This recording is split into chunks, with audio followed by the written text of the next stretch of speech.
Presentes em 40% da população, as intolerâncias alimentares são frequentemente confundidas com as alergias alimentares. Os sintomas são, em diversos casos, parecidos, e a falta de confiabilidade nos exames de detecção aumentam as dúvidas dos pacientes em relação às doenças. Vamos falar agora sobre o assunto. Recebemos mais uma vez o nutricionista Fernando Castro, nosso convidado do Saúde e Qualidade de Vida. Bom dia mais uma vez, doutor. Bom dia, André. Obrigado pela sua presença aqui. Conta pra gente então, o que são as intolerâncias alimentares e as alergias alimentares? Quais são as diferenças? Na verdade, intolerâncias alimentares e alergias alimentares são sintomas que o organismo produz para demonstrar que algum alimento ou substância não está sendo bem tolerado, bem processado.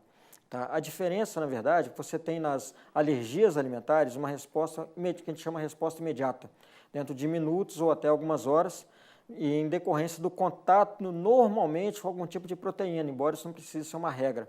Tá? E você tem nas intolerâncias alimentares uma dificuldade de absorção de algum nutriente, uma dificuldade de absorção de alguma substância presente no alimento, que pode provocar algumas consequências, alguns sintomas, mas a gente fala que ela é mais tardia.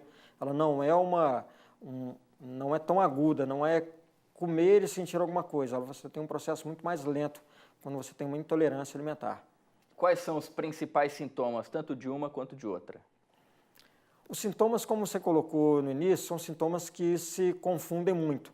Tá? Mas você tem na alergia alimentar sintomas como vermelhidão na pele, você tem coceira, urticária, você pode ter uma coriza.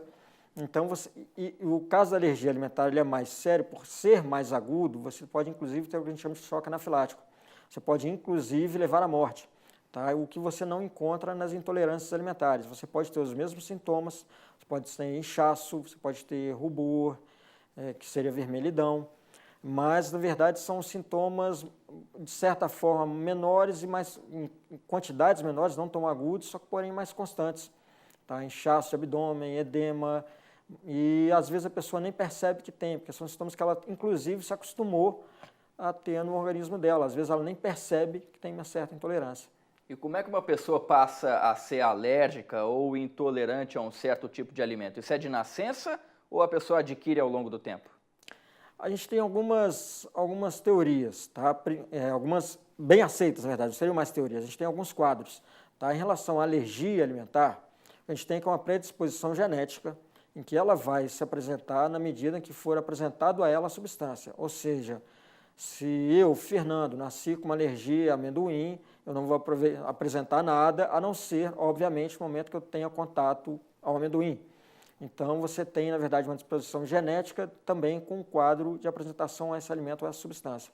Nas intolerâncias alimentares, embora você possa ter também um padrão genético, a gente tem também modificações dos alimentos hoje que levam a um quadro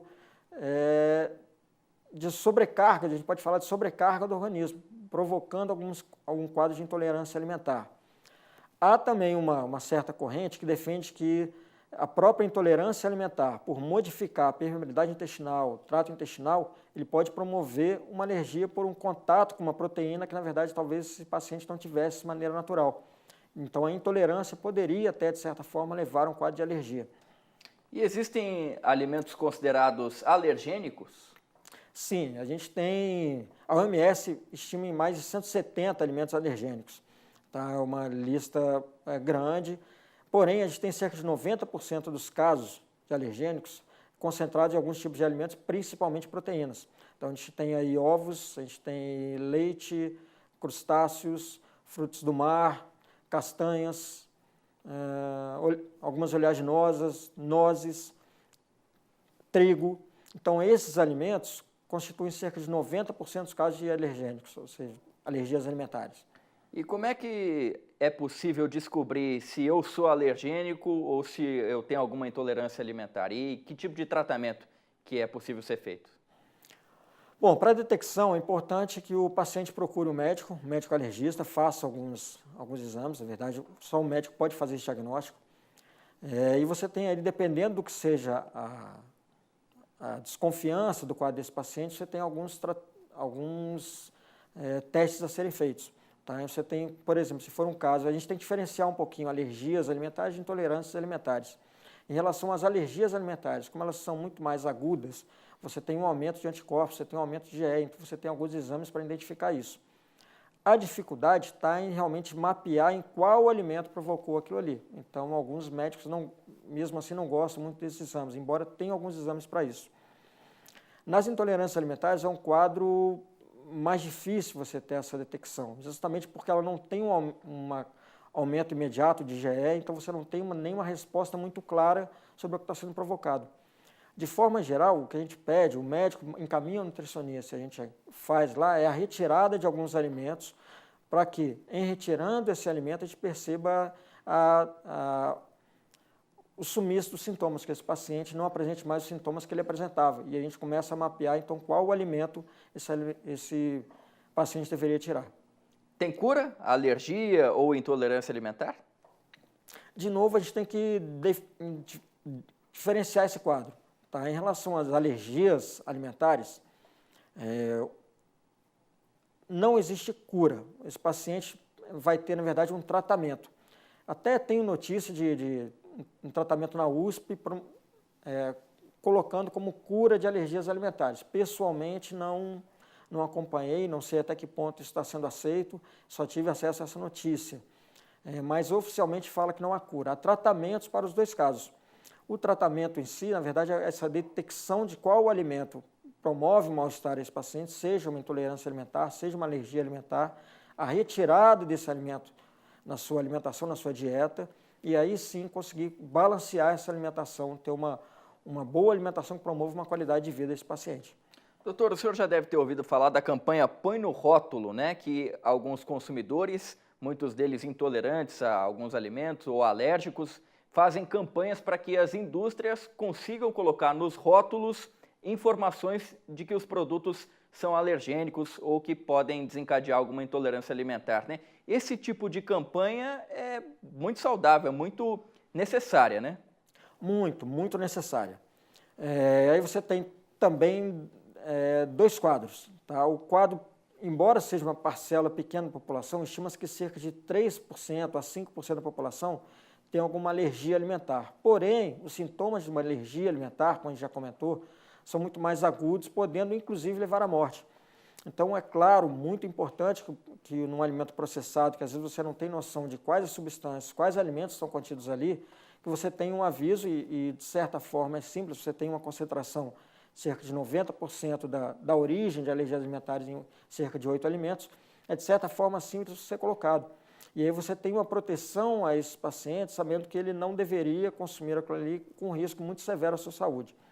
No quadro em relação às intolerâncias alimentares, existe uma importância também muito grande, porque embora você tenha oficialmente um quadro da população muito baixo, sabidamente com intolerâncias alimentares, existem estudos mostrando que esse número pode ser multiplicado cerca de 10 ou 20 vezes. Tá? Então, estudos falando até em cerca de 40% da população com alguma intolerância alimentar. E muitas vezes essa pessoa também não conhece, não sabe. Ela podendo identificar o alimento, podendo identificar o que tem ali, podendo evitar, ela pode até ter conhecimento sobre o que ela está ingerindo e que tipo de sintoma ela tem. Então, na verdade, para proteção à vida, um paciente com alergia alimentar ele tem um quadro muito mais severo, e também para uma educação nutricional e para que possa ter acesso à informação de qual alimento está ali, também para até o caso de intolerância alimentar. Doutor, existe alguma faixa etária mais vulnerável a adquirir alergia ou intolerância? Alergias alimentares normalmente são mais comuns na infância, tá? E elas tendem até, algumas alergias alimentares, porque é uma gama de situações muito grande.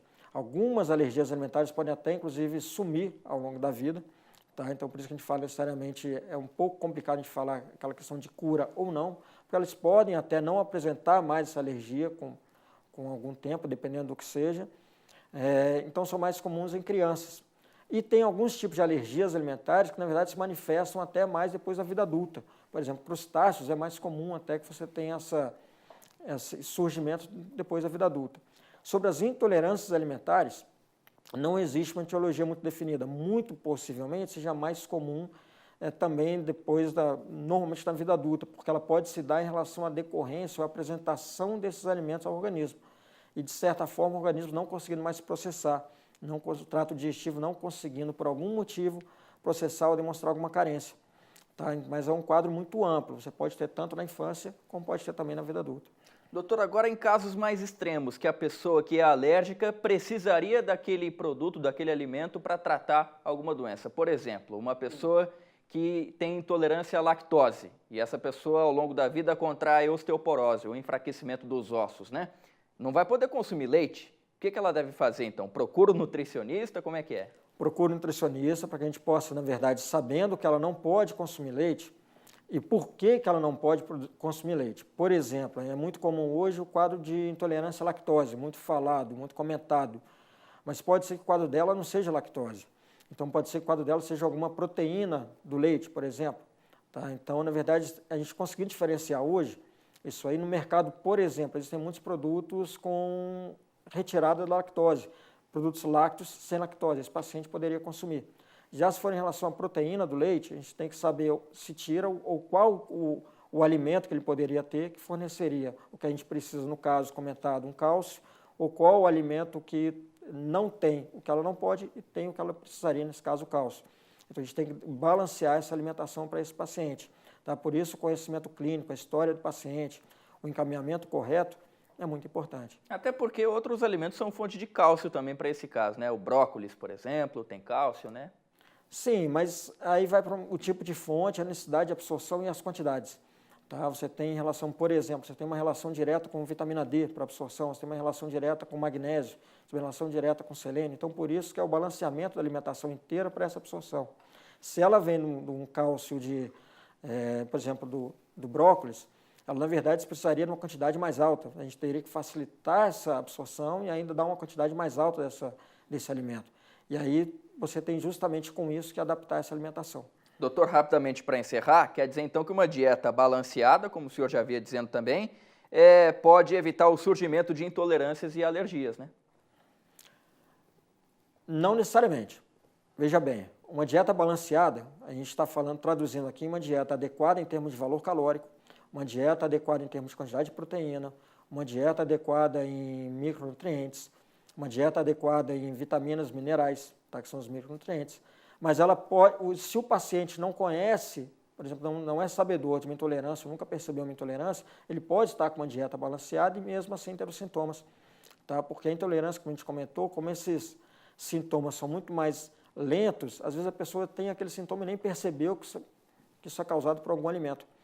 Então, na verdade, a gente tem que ter, na verdade, uma adequação, uma dieta balanceada, mas sabendo também para quem é e conhecendo esse paciente, poder adequar essa alimentação. Então, ele pode até seguir uma dieta balanceada do que ele ouve falar que é adequado, sem saber o caso dele especificamente, o que ele teria que balancear, o que ele teria que fazer. Ok, doutor Fernando Castro, nutricionista, muito obrigado pela participação do senhor aqui no Saúde e Qualidade de Vida, falando a respeito de intolerâncias e alergias alimentares. Eu que agradeço a oportunidade. Muito obrigado.